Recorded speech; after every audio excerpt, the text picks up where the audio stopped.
Hi everyone, welcome to this second part of the Chinese lantern and the autumn cosmos. So we're going to be starting off by making actually the cosmos leaves because they need to dry a little bit. Then we're going to go on to actually dust the cosmos, assemble that, put the calyxes on those, and then move on to the Chinese lantern. So let's get started. So we're going to do the leaves of the cosmos. This technique I use for quite a lot of different foliage. Also, you can use this for pine needles as well if you actually leave the wires straight instead of curling them slightly. And I'm going to show you two techniques. One is doing this with wire, and then this is piped over the top with softened rolled fondant or sugar paste, or also air drying clay with water added to it. And then I will also show you the technique of using floral tape, which is an alternative if you don't have as I said, especially if you don't have sugar paste or rolled fondant for a sugar one. So in your instructions, it says take 8 full-length 28 gauge wires, these are green wires, and cut into quarters giving 32 wires. Now I've done one set of each size, okay, a 3, a 5, and an 8, and so you're going to do 2 of each, all right? So what you need to do is you're going to separate the wires into 2 groups of 3 wires, 2 groups of 5 wires, and 2 groups of 8 wires.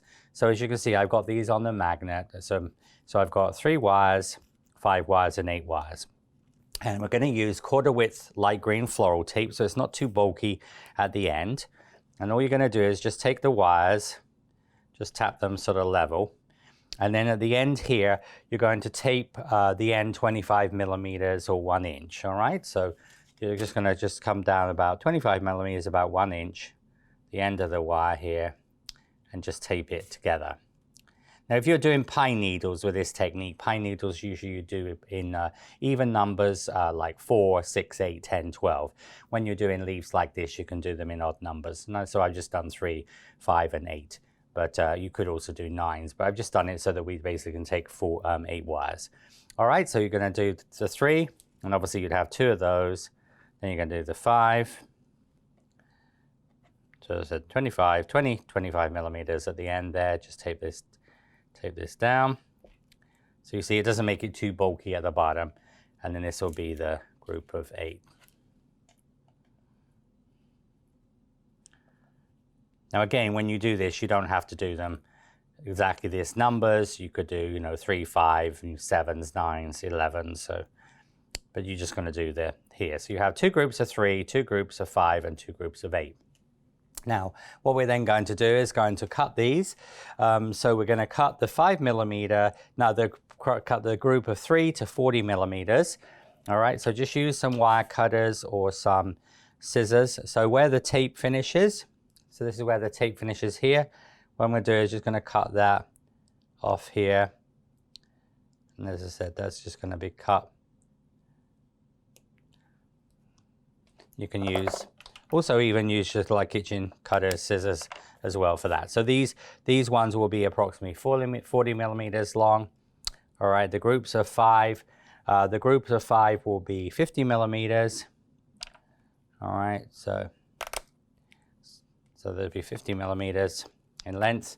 And then the group of 8, they will be 55 millimeters. All right, so just going to be a little bit longer. So progressively they will become a little bit longer there. All right, just get rid of those extra wires. All right, now what we're going to do is going to take these.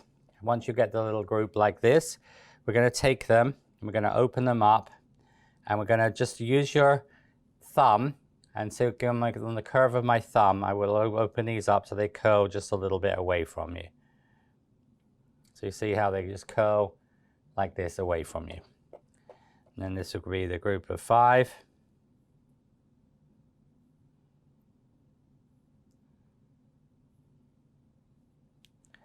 And then the group of 8. Let's say pine needles you open up, but when you do the pine needles, you open it up like this, but leave them straight. Okay, because pine needles are straight and not curved. But with my Flower Power Ultimate Members Club, last year we did piped pine needles in this technique. All right, if you should pull one out, it just means sometimes that the tape wasn't quite tight enough, so you can just tape a little tiny bit on the top, but get your tape nice and tight. Also, that's where the quarter width tape is an advantage because it's a little bit thinner, it will strap a little tighter. So this is what we're going to be making, all right? But obviously you're doing two of each of these, all right? And I've already got, these ones have already been completed and actually also piped, okay? Now, of course, you could leave this just as green wire, but it looks better to cover this. The way we're going to do that is we're actually going to use some either softened sugar paste or rolled fondant or softened air drying clay. Now on your air drying clay, all you would do is you would make up, just like we did when we made the leaves of the Chinese lantern and also the leaves of the underripe Chinese lantern. We're going to basically make up this color here, all right? We're going to be a foliage green, and what we're going to do there is we're going to be making a lime green formula. So you make the lime green formula, which is the measuring mold number 1 white, number 4 green, number 4 yellow, and then what you do to that is you add a number 3 of orange, okay?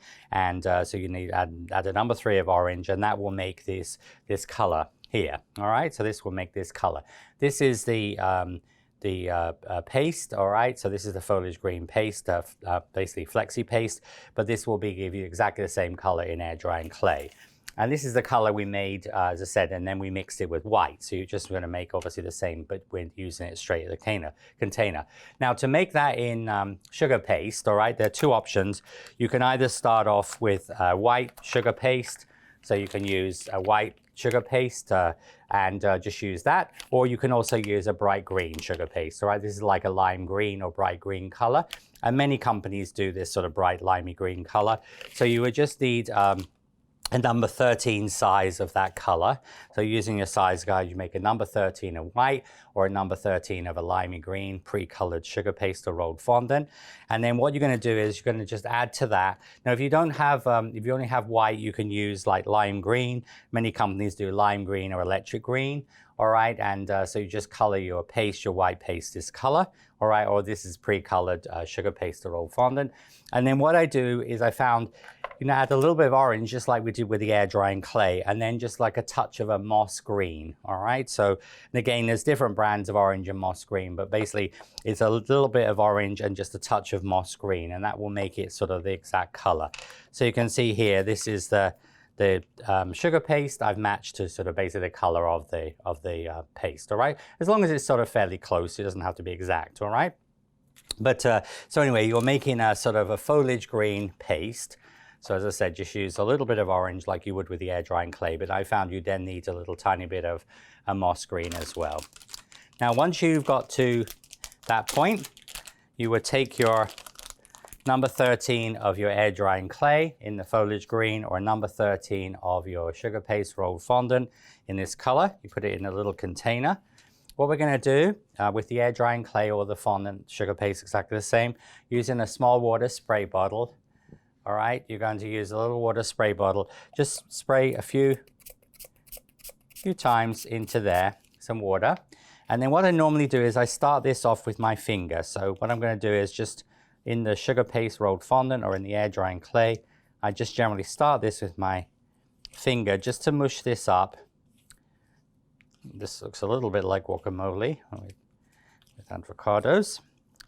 And you see, you're just going to mix this up. Now, the reason we can't do this with flour paste or flexi paste is because of the gum in it. It would make it too difficult to pipe with. So you have to use, as I said, sugar paste or fondant, or as I said, air drying clay. And if you don't have any sugar paste but have rolled fondant, there's nothing wrong with doing air drying clay leaves with a sugar, obviously, cosmos, okay? Now, so once you've sort of softened that a little bit, you're going to then use, I generally just use like a palette knife, a spatula. I'm just going to start to, now I'm going to start to mix this up. And you see that's going to make it creamy, like almost royal icing. Now this actual technique I developed over 30 years ago for piping a cake. I made a cake actually with Margaret Ford from England, from York, who had a company called Cell Cakes.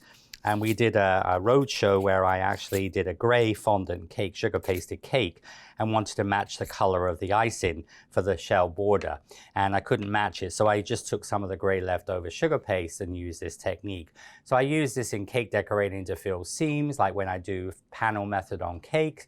I use to attach decorations, but also you could put this in a plain, with a plain nozzle or tip, like say a number 3 or number 4, and pipe a little bead border around your cake, and it would match the fondant perfectly. But here we're using it for piping. You can also use this for brush embroidery and lots of different techniques. There's no set recipe, all right? But basically it wants to look like almost soft royal icing. See, it's got a little bit of shine to it. It looks almost like soft serve ice cream. And that would be what I would use. Because we're putting it through a fairly small tip, when you're just piping, say, a shell border on a cake, you can make it a little bit thicker than this. And if you made it too wet, if you put too much water in it, all you do is you just add a little bit more paste to it, okay? So anyway, that's gonna give me my mixture there. And I'm just gonna clean up my knife here. Now, you can use sort of parchment piping bag. So if you know how to make parchment piping bags, you can use tipless bags. All right, these are very popular now with cookie decorating, and I generally cut these down a little bit long. You can use a mylar bag or a plastic bag and just cut the end off. A little tiny zip top bag, like this type of bag, you could use that. Just cut the end off and drop your piping nozzle or tip in there. Now I'm using a 1.5, but that is a PME tip, which is maybe not all of you have. So you can use a number 2, all right? So a 1.5 or a number 2, both of those will work. The 2 is just tiny bit bigger, all right? But anyway, what you're gonna do is if you're making a parchment bag, so obviously just make your little parchment bag here like this and fold it over a couple of times. And then using your scissors, you can make 2 little cuts on the bag. You can do this. So we're going to make 2 little cuts, fold the little tab over, and then you cut the end off and drop the nozzle or tip in there. If you're using a tipless bag, I use these tipless bags now, and you can find these on like Amazon and a lot of different sites, and they're for cookie decorating. But when you cut the end off the bag, normally you cut off about half the length of the piping tip or nozzle. I'm just doing this so you can see it's a little bit easier for you to see what's going on inside. I'm going to put my nozzle into there. Just going to fold over the top, and then you're going to take your mixture. Now this mixture, when you finish with it, you can scrape it out of the bag. And so if you're doing this in sugar paste or fondant, you can put it back in the container if you have a lid on a container, and you can just keep that. I probably would recommend just keeping it in the fridge, all right? So we don't normally store fondant in the fridge, but that will extend its life, and you can keep it in there, a couple of years with no problems. With air drying clay, again, you can do this, and then you could actually store it, and again, in a little airtight container, and then that will mean you can use it again afterwards, all right? Just gonna put this back into here, and I'm gonna fold this over. And I found what works really well is use your flexi scraper. See the flexi scraper, this is a great way when you're doing icing and things as well, but you see how you can just use that, and that's a really good way. You see how it's pulling the paste all down to the bottom. Now I'm going to use, these are little elastic bands, rubber bands. These are used for crafts and for like hair braids and things like that. So you're going to use that. That's a good way for a plastic bag especially. So you're just going to go around a few times here like that. So you see what we have is you can roll that down. So that keeps everything sort of in here.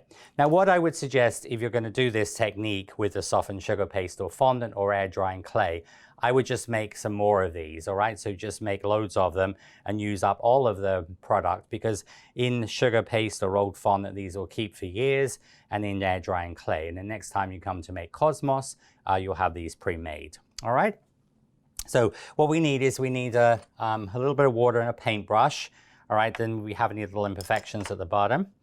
And what we're basically going to do is we're going to take the wire, So the wire is going to be pushed into the piping tip, all right, until the wire just disappears in the, and there we go.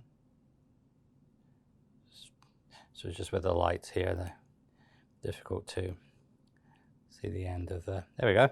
So you just push this in.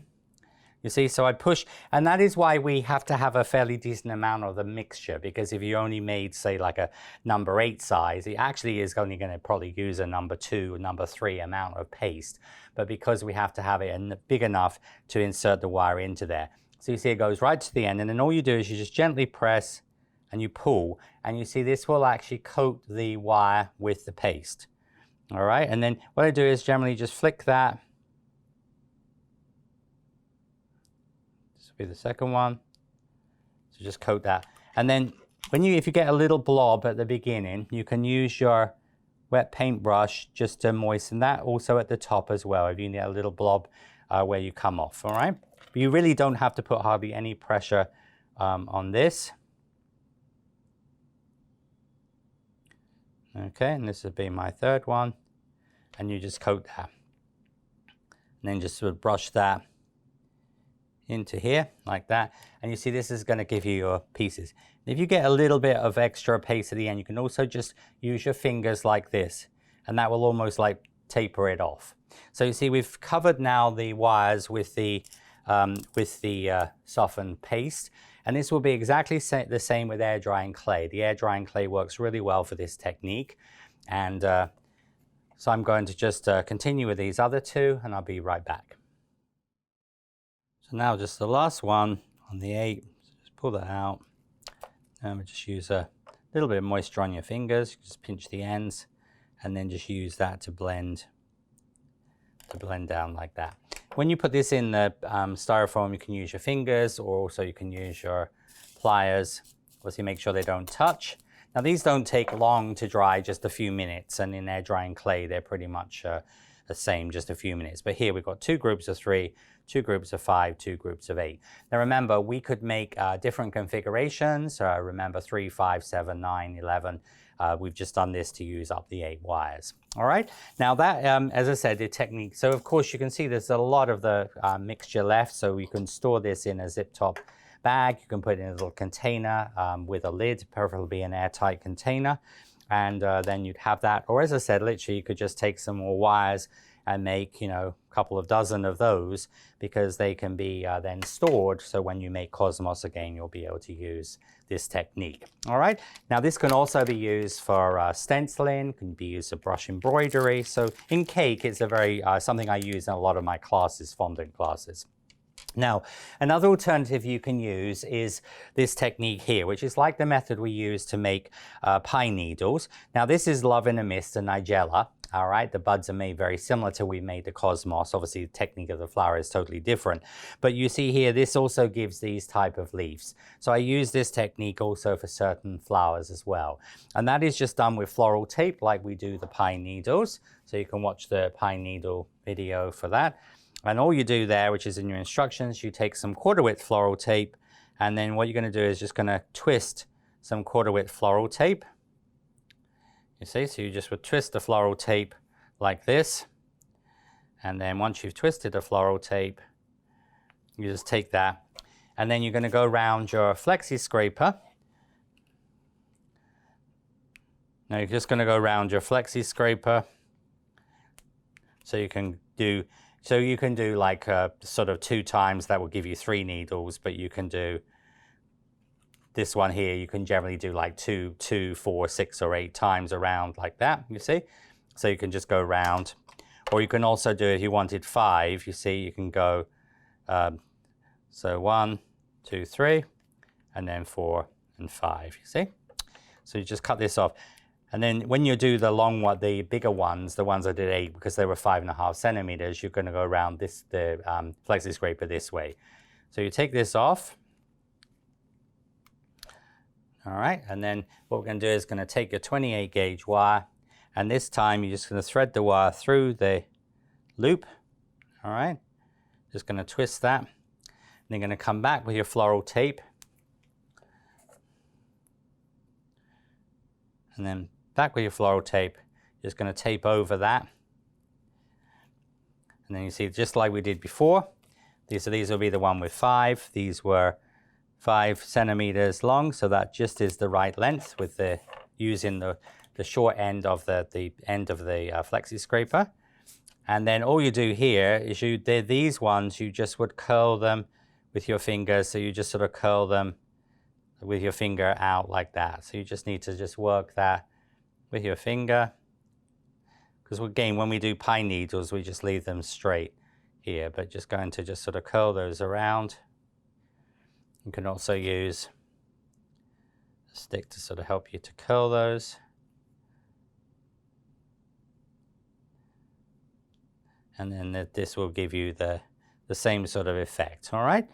And so that's just showing you, as I said, another alternative you can use for and this could be used for your cosmos, but also for your love in a mist and things. And this is a little quicker. So again, if you are doing this for a customer, it's a little bit more commercially viable and it doesn't take as long, all right? And so that gives you sort of alternative methods. You can use the method with the wire and then paste, softened paste or softened air drying clay, or you can do this with the using your floral tape. All right, quarter width floral tape is going to be fine. Now you could do this for half width as well, like I do for the pine needles.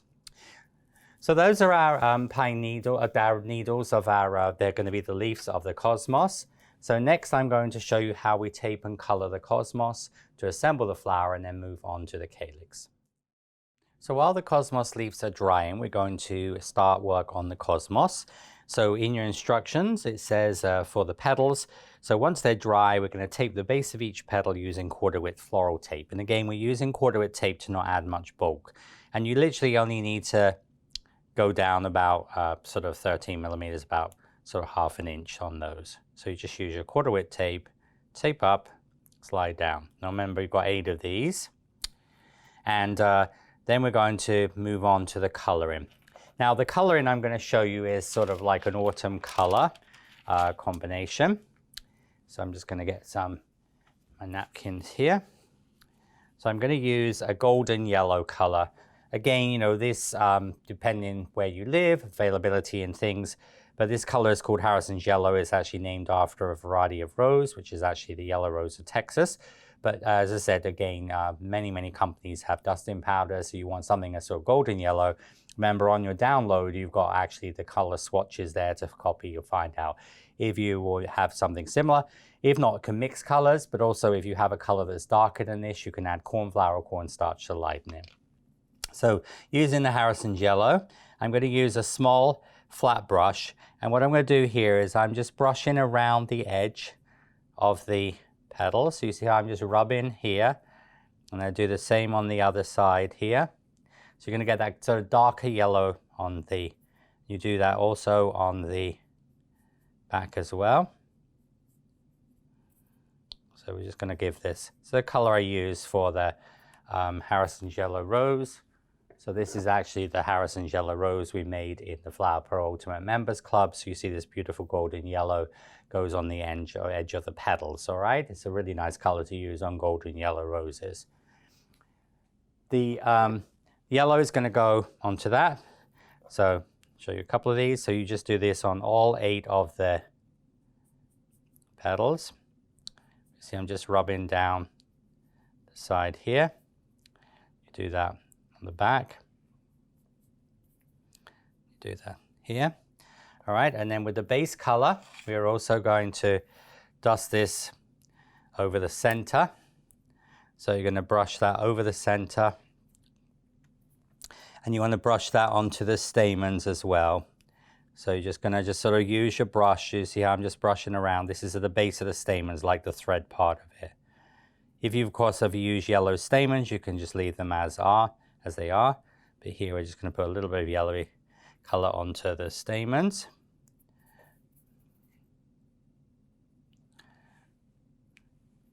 And so just brush this in. You can also do that. You can also lay that on the towel here like that and just go around on the napkin just to color those and come down just about halfway down with that golden yellow color. All right. And also we're going to dust the golden yellow color onto the buds as well. So you're going to come about 2/3 of the way down with this color on the buds. Small bud as well.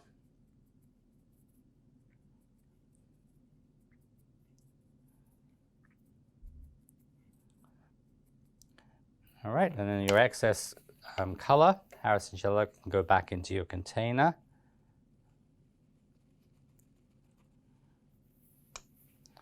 Now I'm going to take a little bit of orange and red. So this is some orange dust and red dust. So you're just going to use about equal amounts of those two. Okay, and just mix that together, a little bit more orange. Just to mix this together. You get almost like a tomatoey color. And then I'm going to use it's just a smaller flat brush here. So on the petals, just on the front of the petal, I'm going to just brush that darker color just on where you have that the sort of shaggy part. And then with your brush, you're going to cut in where you have the indentations. You get almost like two little lines on there. Okay. So we're going to just brush that color just on the front side, and then you're just going to brush in with this this little flat brush. So you get those almost like the emphasizes the end, a bit like how we would on a peony. Okay. And on the buds, you're going to, on the small bud, you're going to just brush that onto the ribbon. So that's just going to be brushed just gently over the top here. So where you have those 8 little ribs, they will just have, just on the raised part of there, you'll have that sort of the darker color. And on this bud, again, where your little cuts are at the top of the ribs, you're just going to brush down here with the color. Okay, and that's going to give you the sort of the color onto there. Okay, and then in your flower center, you can put a little bit of that darker color, the almost like flame color, just around the edge of that, just a little bit. So just going to go around the edge a little bit with that flame color. Okay, now then we're going to go on to the next color, which will be some green, using a sort of color called prairie green, which is sort of lightish green. Again, if you only got like a moss green, just add some cornflower to that. And what we're going to do is on the petals, both sides, you put a little bit of green at the petals, both sides. So you see you have a little bit green front and back. And then so you do that on all 8 petals. Okay. And then on your bud, the bottom 1/3 of the bud, you brush the green up. So the bottom 1/3 is going to be the green color. It's going to have a calyx on. Then extinguish the green off the brush and just put a touch of green in the middle. A touch of green in the middle. But it said you'd want very hardly, that's why you want to just brush on there like that. So you just get a little hint of green. And we're going to do green on the base of the flower center as well. All right, and then we're going to be doing and then just the color that we're going to use to finish this off. So again, we just need a little tiny bit of chocolate brown, and that's only used in the flower center. So this is with the chocolate brown color. We're going to brush the stamens. The easiest way to do that is to actually just do this on your napkin. So you see how I'm just using the little brush here. So I'm going to now make the stamens brown. Because of course the color we're doing. So I have a little bit of brown onto the stamens. And then just brush from the outside to the inside. So that will just sort of make the stamens sort of a chestnutty color. Like this. All right.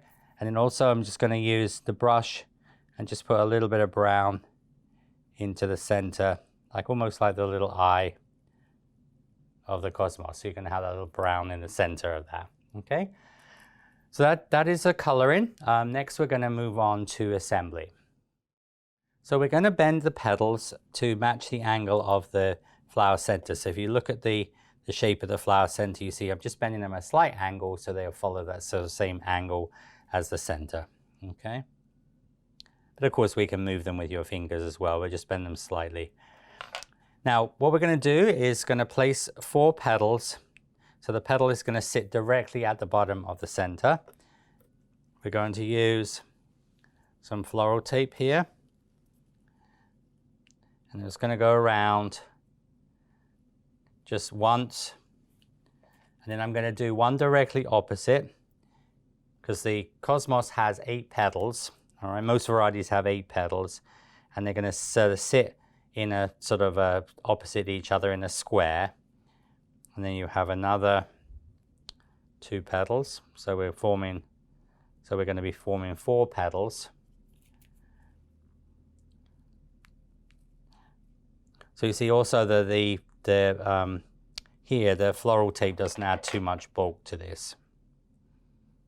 Now, there's other things you can use. You can use dental floss, wax dental floss. I've used that technique, like on my Flower Pro lily. You see, I'm just going to go round. So you see they form in a square. All right, and then the other 4 will sit then behind those. So they will sort of go in between. So you see that they're going to sort of sit, obviously lower elevation, but sort of in between to give you the 8 petals. Here's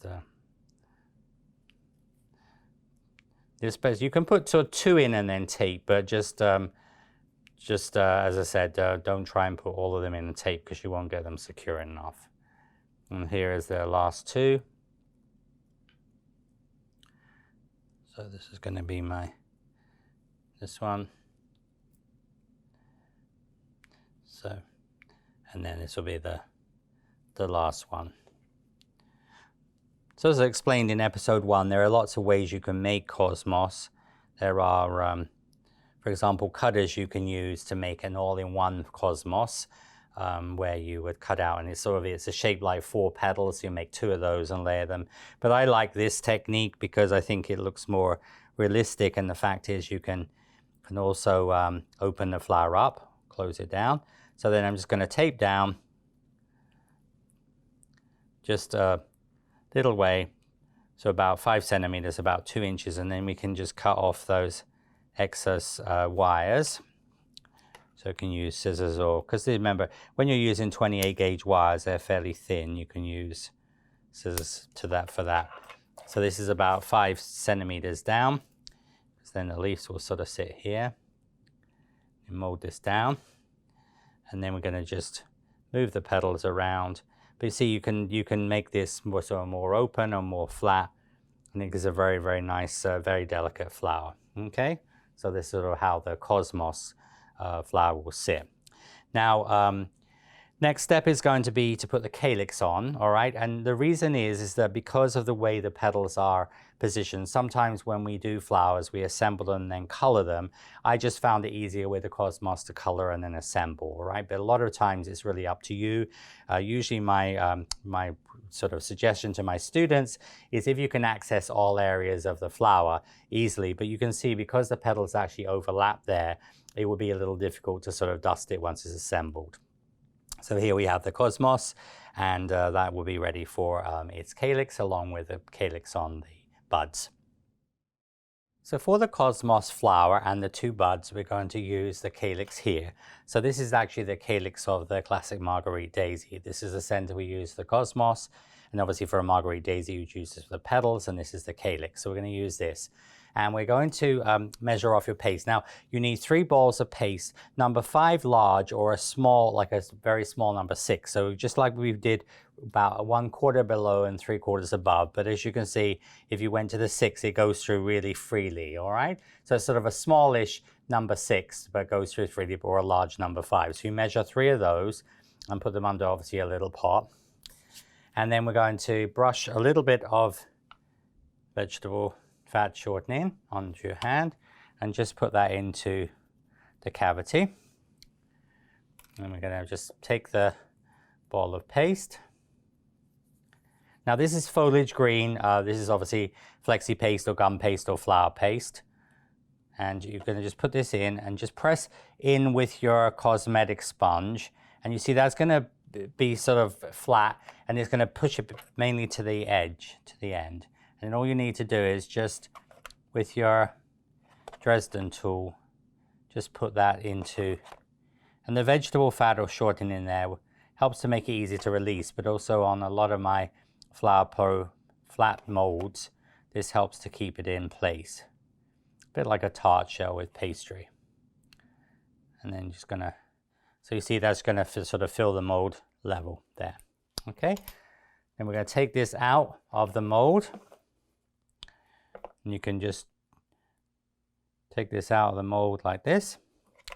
And then we're gonna turn it upside down onto, as it was in the mold, onto your cosmetic sponge with a hole in here. And I'm just going to use my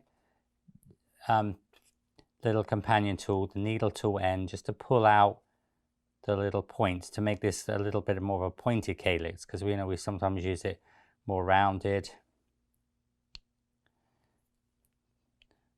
And then just put that onto here, taking your glue. I'm going to pretty much brush the glue all over the calyx.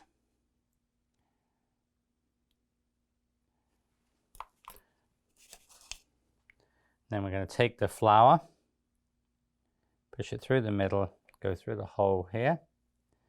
And it's going to come up to the back of the flower. I'm going to pull it up to the back. And then just with your cosmetic sponge, you push that on. Take that away. Just going to form the calyx around the flower. All right, so you just almost just put that on so it will cover over, you see, the calyx. All right, if you need to move any little parts of that a little bit, you can do. Now, when you're doing this type of concept, it's important to make sure that the flower petals are where you want them to be, because once they're dry, obviously you wouldn't be able to move them because you'd break the calyx. All right, so that's going to be good. So that will be the calyx on the back of the flower. This will have a little bit of green dusted on it later. And then we're going to do the two buds. I've already done one bud, so I'm just going to show you the second bud here. So again, just going to put that in and using your cosmetic sponge, or you can also do this with a cosmetic wedge as well.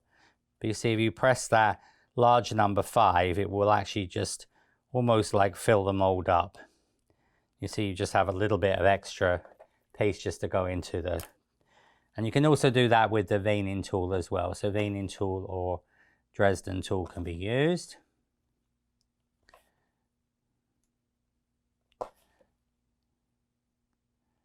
Just work that into the tips of the calyx. You can just press that over one more time. And then you can also just remove the calyx like that. So you can either turn it over and peel it back, all right, or just pop it out and put it onto your cosmetic sponge.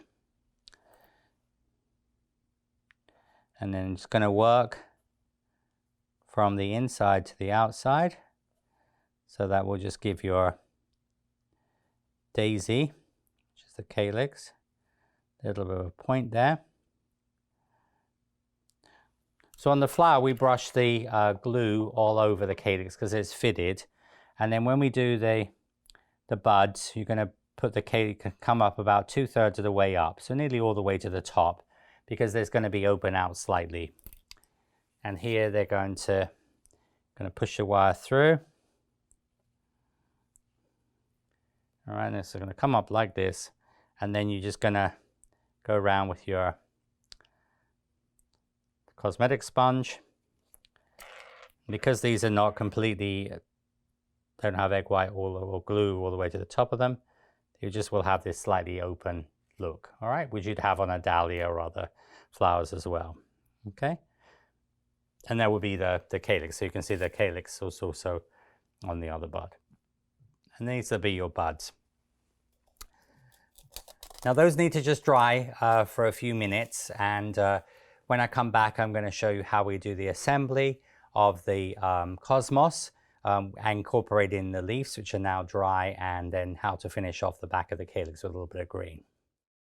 So now we're going to finish off the cosmos flower. So we're just going to take now a little bit of apple green. This is a little bit brighter green. And all I'm going to do is, I've let the calyx dry a little bit. I'm just going to brush a little bit of apple green on the bottom half of the calyx, so where it sort of meets the stem, and just put a little bit of apple green coming down there. All right, so just a little bit at the base. We'll also do the same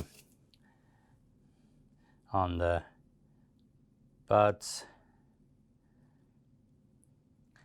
I've got the small bud done, so the 2 buds. Then next we're going to, those are going to be steamed, all right? So we're going to steam. Now, if this was air drying clay, we would spray these with hairspray, unscented hairspray, and that will just sort of set the dust in powder. But with sugar, we're going to use, as I said, a little steam to set the powder. Now, it's easier to do this before you assemble it. And plus also, if you're doing the sugar version with the fondant, obviously the steam would soften, could make the fondant still sticky. So we're just going to steam this. So just go around, just going to steam that. So that will be the flower. This will obviously bring the colors out that we put on there.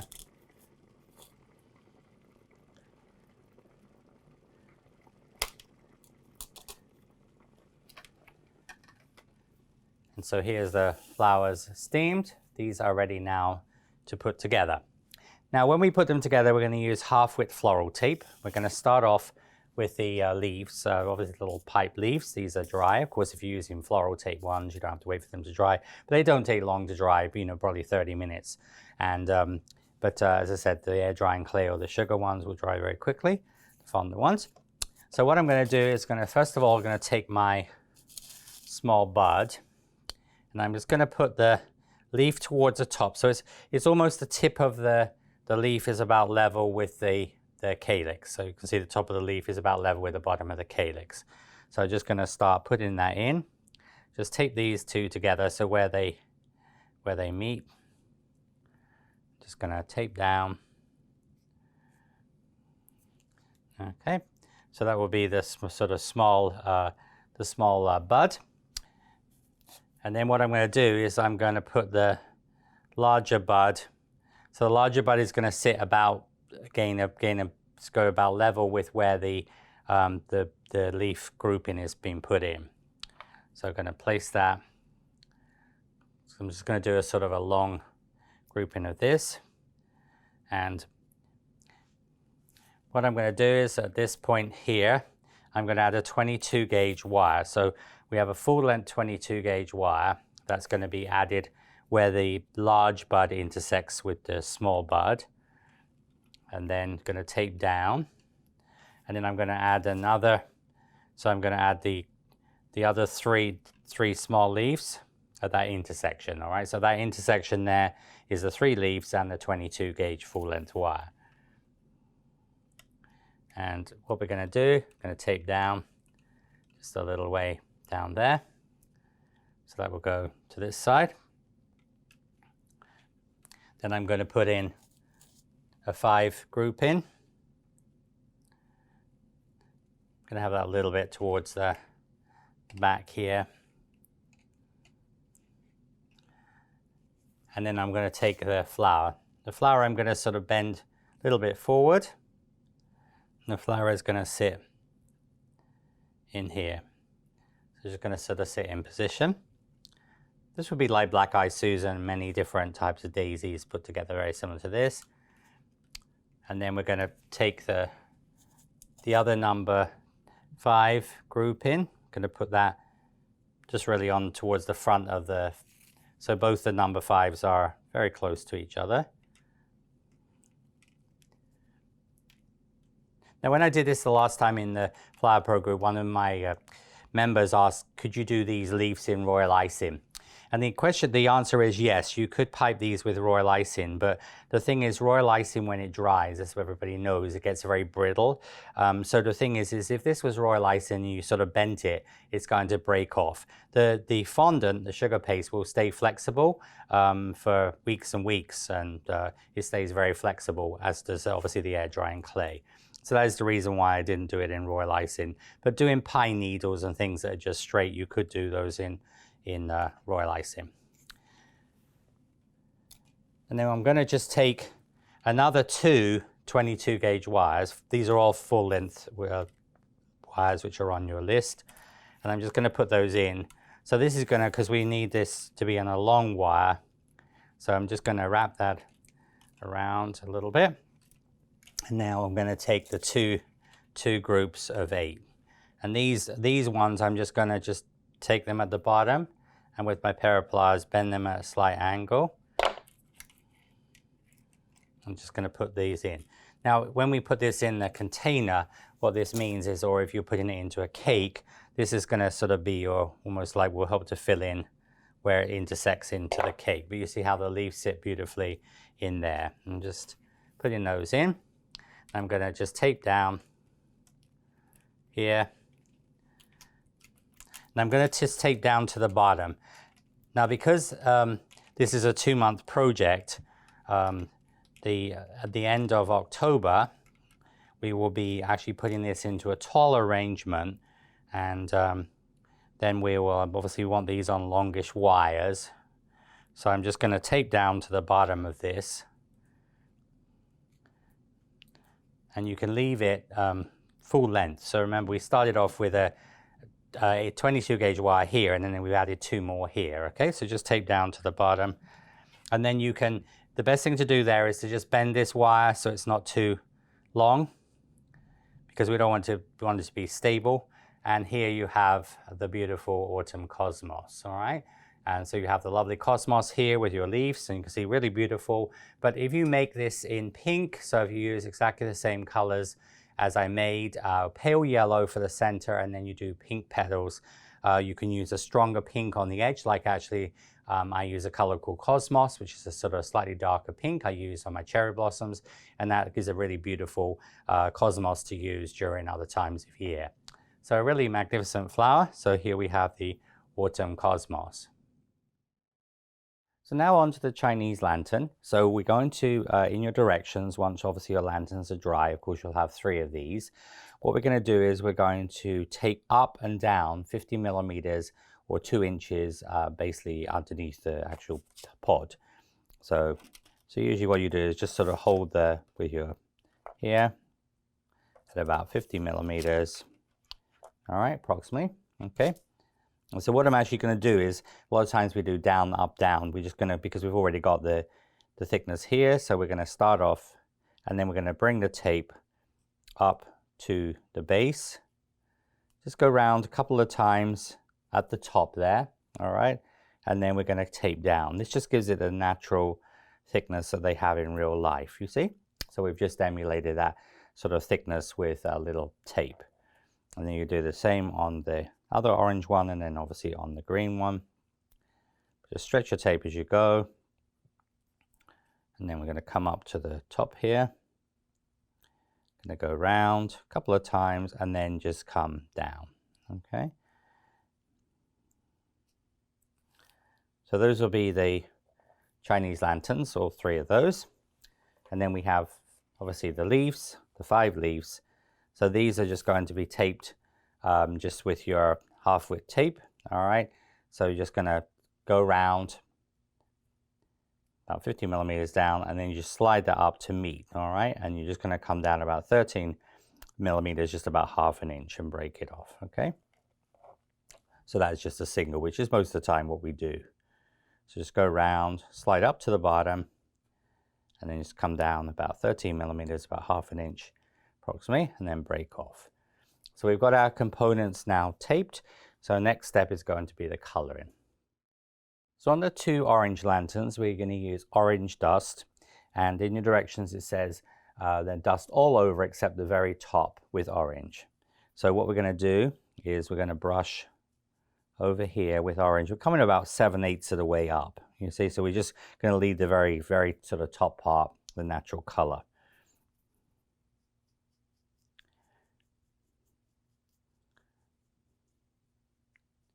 Now the air drying clay, if you take the orange straight from the pack, it's a little bit brighter than my sugar version, but that doesn't matter. But you still put the dust on, because this would be like in cosmetics, you put a foundation on so it sort of evens out your skin. You always are going to use powder, even if it's comparable color, because it just gives you that foundation. So we're just going to bring the green, the orange up here. So see, we're just leaving just the very, very tip of that, which is going to be green. Now the reason why you wouldn't put the orange all over and then add the green on top, it will sort of change the color of the green. It will look obviously a different color. So usually you sort of segregate the color areas. You see, so we just got that little sort of paler orange on the top. I'll put a paler orange, the original orange. We're just going to brush that all over. And then I'm going to take some green. Now this is the apple green. Remember, you're doing 2 orange ones. I've already got one done, so you're just going to do the orange on both of them. And then we're going to not load too much color on the brush, and then we're going to brush from the top down, because we want the color to phase out. So you're going to brush the green on the top here, just coming down. So you see the color sort of dissipates as it comes down, so you're only brushing in one direction. You know, when I do this, usually refer to this as source away from source, because you want the color to dissipate, so that's why we're brushing just in one direction and not like this, all right? And so you see the green will sort of merge into the orange there. And then we're going to then use some red. Now this is red. Now red is a great color when you're doing orange roses or anything with orange on it, if you want to make it more an intense orange. So then in directions it says then you brush red up from the point about 1/3 of the way up. This is going on top of the orange, but what this will do is give us sort of a richer orange. So you see you're going to now brush from the red, so from source away from source. So you see how I'm brushing just in one direction here. But what this is going to do is going to mean that the bottom 1/3 is going to be a sort of a stronger, richer orange. It doesn't really look red, it just looks like a stronger orange color there. All right, so you see how you get the sort of beautiful colors, two tonal colors. Now that is the two orange ones. All right, on the green one, you're going to brush the top 1/3 down with apple, and then the apple green, and then orange 1/3 from the tip. So actually on the green one, this middle area will be the natural color. That's why we did this fairly pale. All right, so we're going to brush the green. So we're going to just take some green. Of course, you can do this on individual napkins when you're doing this, so that you can take the color back into the pot. So here I'm going to use the green. You see I'm going to brush about 1/3 of the way down with my green. Again, same sort of just a continuous direction. You know, dusting's not difficult, but it's sort of understanding. So as I said, relate to it a little bit like makeup, your foundation, and then you're building on that. But also in a situation like this where we have two fairly strong colors, if we brought the green sort of say halfway down to about there, then the orange up to meet, it's going to be difficult to sort of get that phase in of sort of color. So here, so in a lot of flowers I make, you have almost this neutral color in the middle, you see. So we're going to now brush the orange, so coming up about 1/3 of the way.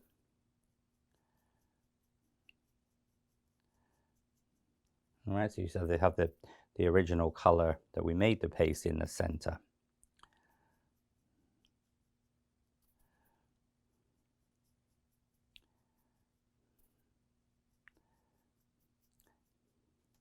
All right, and that just has those two colors on there.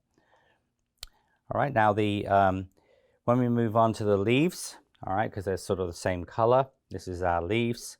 So they're in your instructions, so they're going to be brushed over with the apple green all over. So you're just going to brush all over with the apple green here.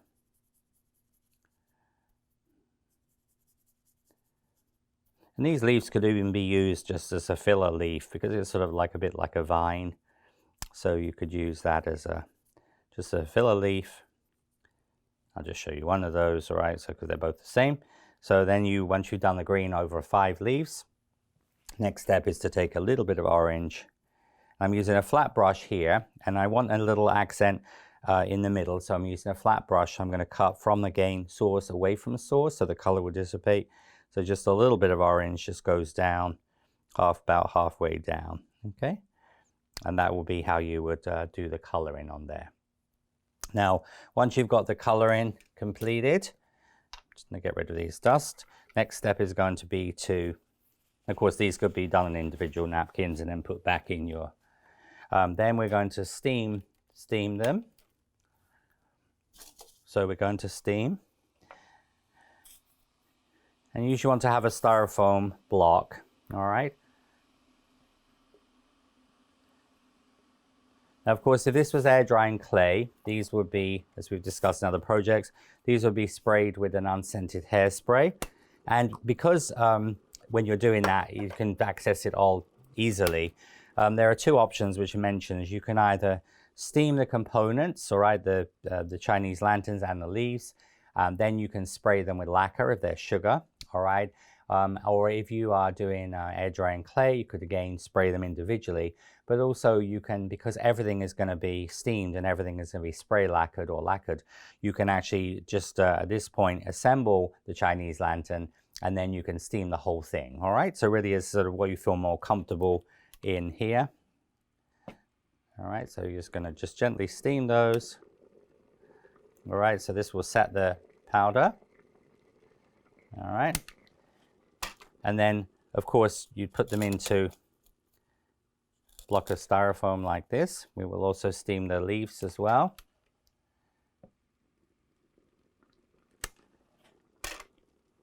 Or as I said, if they were air drying clay, you could stand them in a styrofoam block.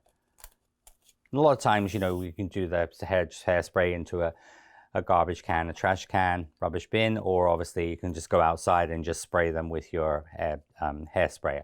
I use unscented hairspray, but that acts as a fixative. So remember, steam is a fixative for sugar to set the powder, all right, so it doesn't move, and particularly when you're glazing with the brush-on method. And then air drying clay, hairspray is going to be a fixative. Now, what we then do is you would usually refer my students in classes and things, they would just go outside, all right? Or obviously, for example, you could take a cardboard box and you could spray into a cardboard box or into a rubbish bin, a trash can. You can use a spray lacquer, which we use on a lot of different projects. This is PME spray lacquer, but there are many companies that do sort of spray lacquer, and this will be comparable to using leaf glaze. So if you don't have spray lacquer, you can also use leaf glaze, or sometimes called dipping glaze, which is basically diluted glaze with alcohol, so it doesn't give you such a high shine. And on air drying clay, I normally would spray with hairspray, and I like this particular product. I found out of all the ones I've tried, this is very user friendly. It doesn't have a smell like a lot of the sprays we use for craft have very, very strong odor, so you would want to do those outside. But this is a Sculpey product. You can find this on Amazon and craft store websites. It's a satin glaze, all right, and I use this in a lot of my Flower Pro, obviously, projects, and as I said, Members Club projects for air drying clay. So like the dahlia leaves, they were here, the dahlia leaves, they were done with the, that's done with the Sculpey product. So it gives a very nice natural look to the leaves. Also, the Sculpey product is water soluble, so you can just wash your brush up. So it's very user-friendly product, all right? And anyway, so I'm going to spray these, and then we'll be ready to move on to assembly. Okay, with the Chinese lantern, we're going to start off, obviously, with the assembly. So we've got 3 small leaves. Remember, once they dry, obviously make sure they're totally dry before you assemble them. So we have 3 small leaves. The spray lacquer dries fairly quickly. If you're using a brush-on glaze, takes a little longer. And what we're going to do is going to take the small leaves, so about 1/4 of an inch, or about 7 millimeters down. I'm going to put the small leaf in here. All right, so just going to put that down. All right, going to start taping.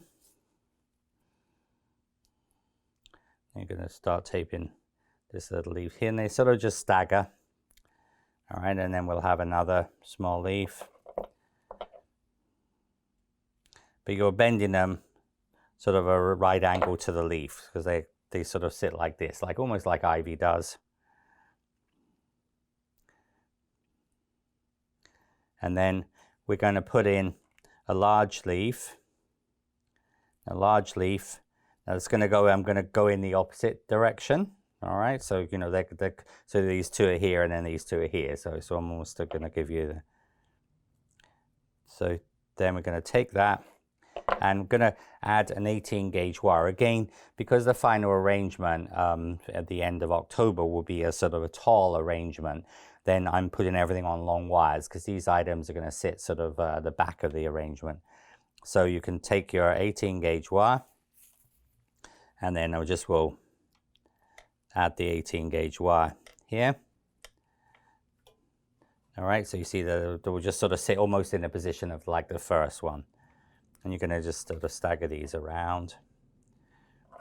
And then the next one is going to be, again, just bend at an angle. That will go in the opposite, the other one. Okay. Now when the Chinese lantern, there's several varieties of lantern. Some of them sort of grow almost like 360 around you, so you just would sort of stagger them in. And then some of them almost are going to just sort of like be on one side.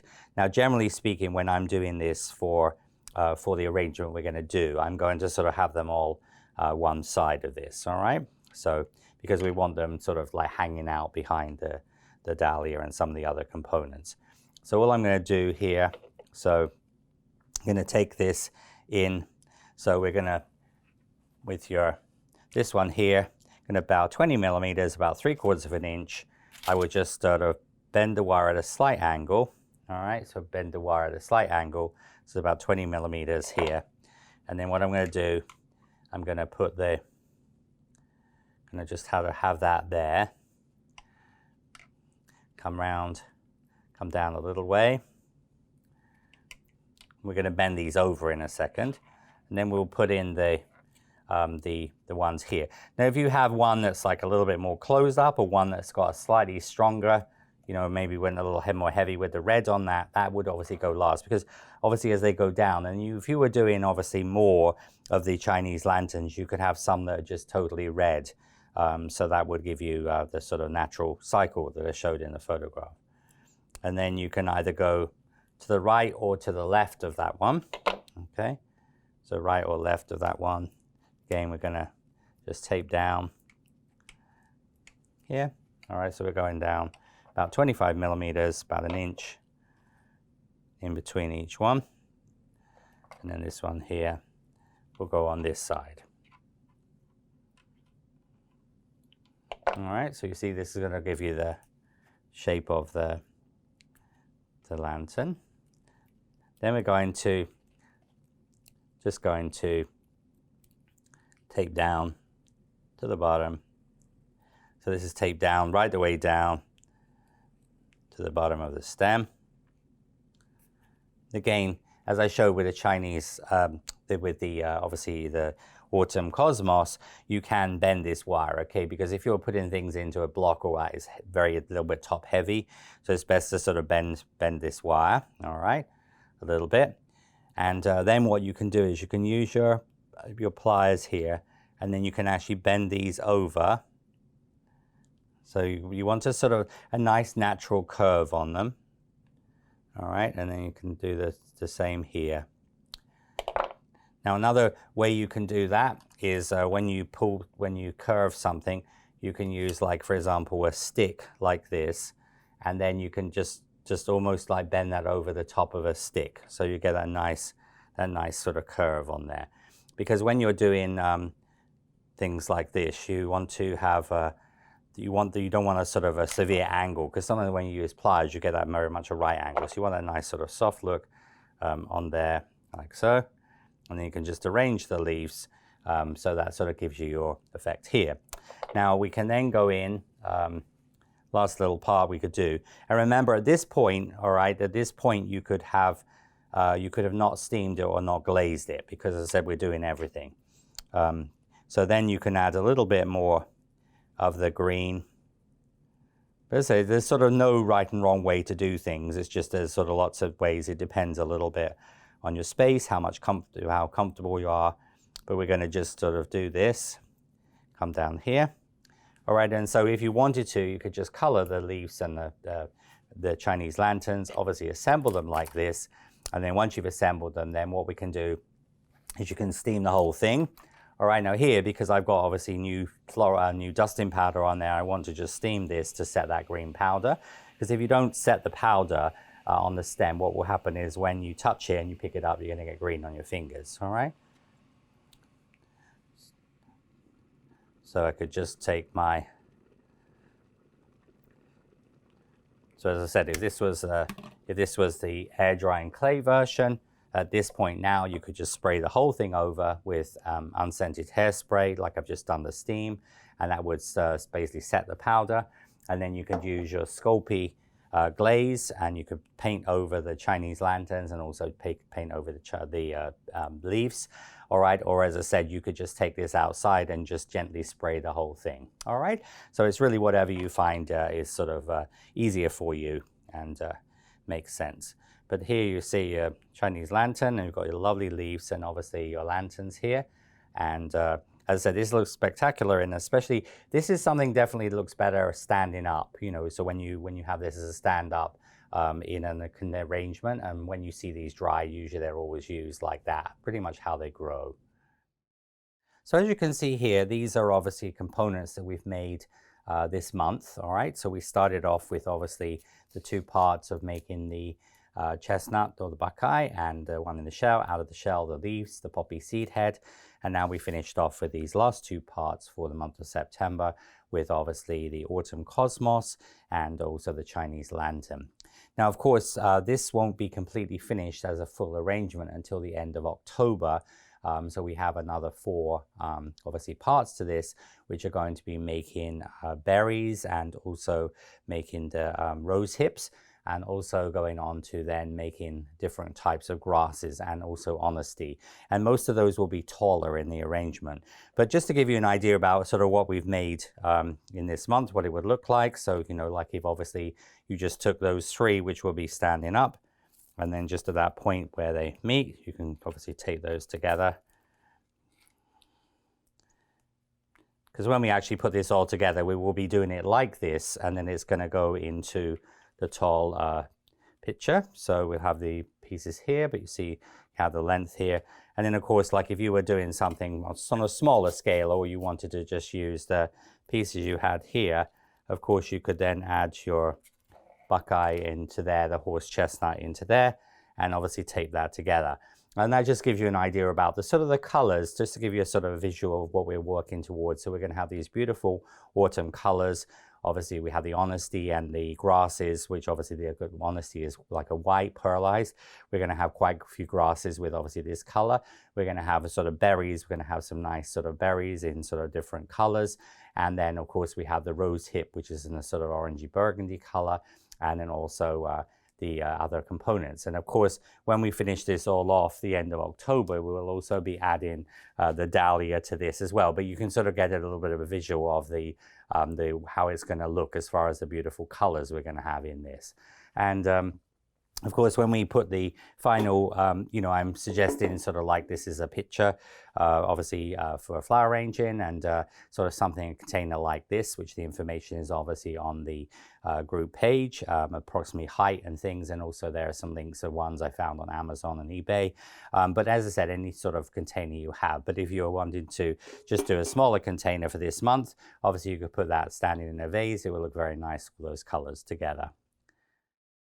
So I hope you've enjoyed the Chinese lantern and the autumn cosmos. We'll have fun making those. Remember, especially the cosmos is a very versatile flower. This can be made any time of year in any color combination. Until next time, sweet wishes, bye.